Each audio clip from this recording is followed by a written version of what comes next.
Zoltán!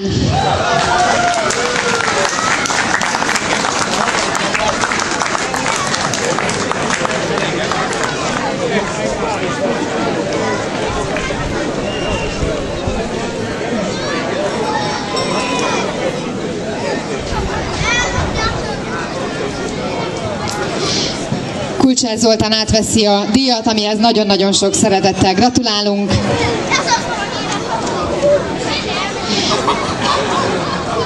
Profi felnőtt kategóriában a második helyet és szintén aranyfokozatot szerzett, valamint a város díját is átveheti Csévarga László alpolgármester úrtól. Elek Richárd!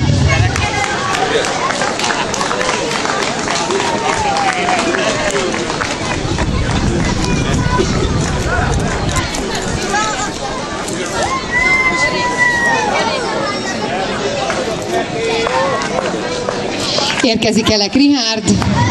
Közönségnek nyugodtan lehet tapsolni, vigadjunk, ezért vagyunk itt.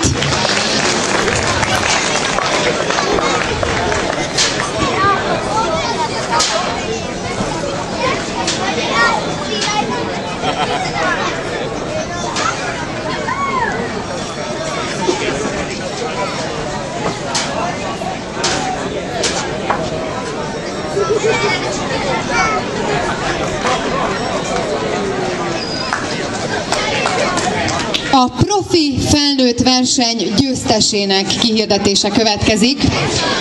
A profi felnőtt versenyben az első helyet és aranyfokozatot és a Hajdúböszörmény város nevében felajánlott vándor serleget megnyerte a rendezvény legmagasabb pontszámát elérő versenyző, aki nem más, mint Konyári Sándor és csapata, a Fűszerszámosok baráti kör.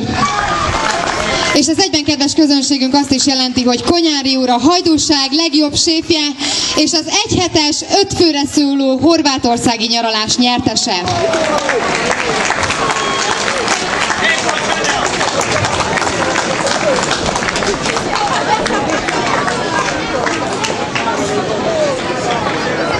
Az 5 főre szóló horvátországi nyaralást a Pláva Adria főtámogatónk ajánlotta fel. Rapsziget homokos tengerpartja, kempingezés 4-5 fő részére, hát azt gondolom, hogy nagyon-nagyon jól hangzik. Gratulálunk a nyerteseknek!